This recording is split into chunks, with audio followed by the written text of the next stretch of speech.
Speaking of timing, there's a big vibe shift going on in Silicon Valley right now. I think it's very different than it was 2 years ago in a positive direction. Some people say there's even a spiritual revival component to it. Like, do you think it's real? And what's changed in the vibe in Silicon Valley? What's possible now based on that? I think it has.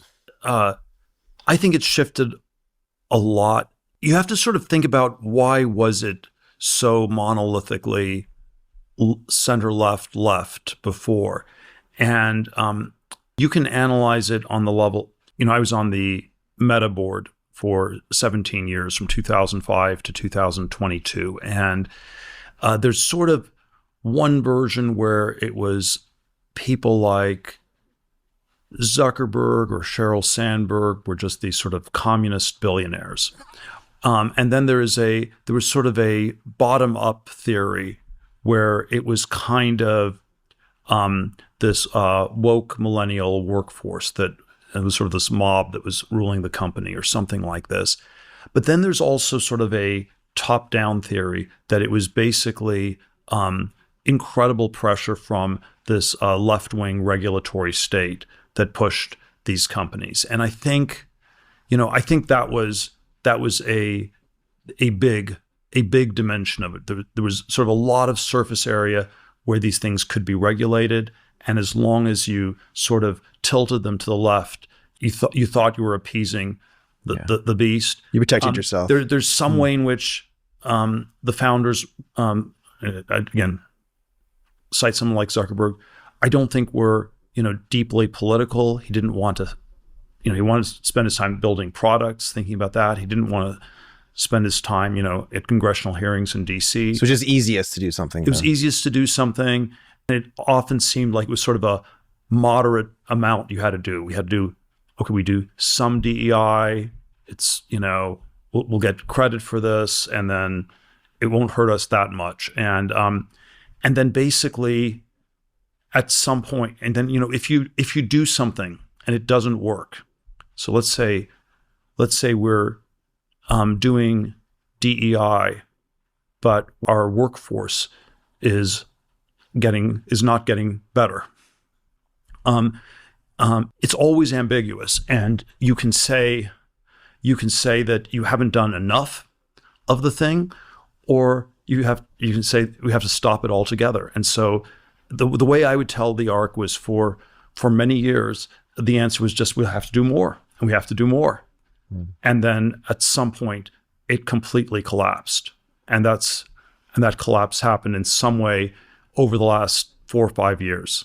But it wasn't really safe to admit it until like the last several months, right? In some ways. I think it felt very unsafe to admit it in the first Trump administration, because in some ways all these things went into overdrive, and they were sort of polarized around these sort of tribal politics, or the tribal politics were used to push these things into overdrive. I think by the time Biden came in, it was safe for people behind closed doors to say this stuff is really not working. And then certainly by the time Trump came back, it was even if people did not support President Trump in 2024, didn't support him publicly, there was an incredible felt sense among all the top CEOs I know in Silicon Valley that there's all the stuff you can't talk about. There are things they tell me behind closed doors that are very different from what they feel they can say in public.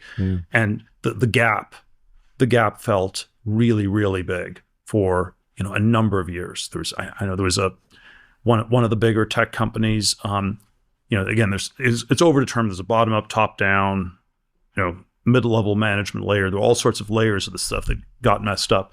But their version was, you had the most woke workforce in San Francisco. And so it was just, they were going to move a certain percentage of their people out of San Francisco every year. And that was the plan. And then, it was not what they could talk about. So there was sort of a conversation they'd have with me, and, not inside the company.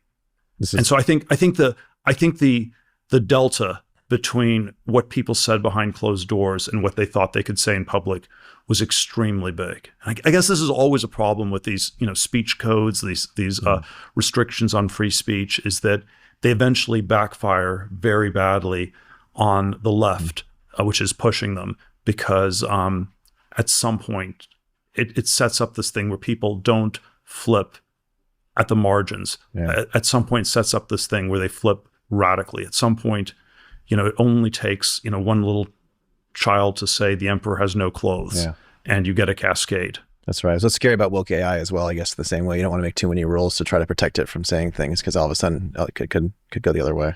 It's interesting. But well, yeah, I mean, there's other reasons you want to do that too. But I think something like this is what happened. It was, I think there's sort of the setup for, I think it's the teamwork around private truths, public lies. It's this sort of economics theory of when you have a revolution, and it's when everybody is lying and everybody knows that everybody is lying. And then you can get this, at some point, you can get this very, very fast preference cascade. And something like this happened in Silicon Valley in the last few years. And there was a buildup that took a few years for people to realize that, things were very different. And then eventually they realized that everybody realized it. And then it can break.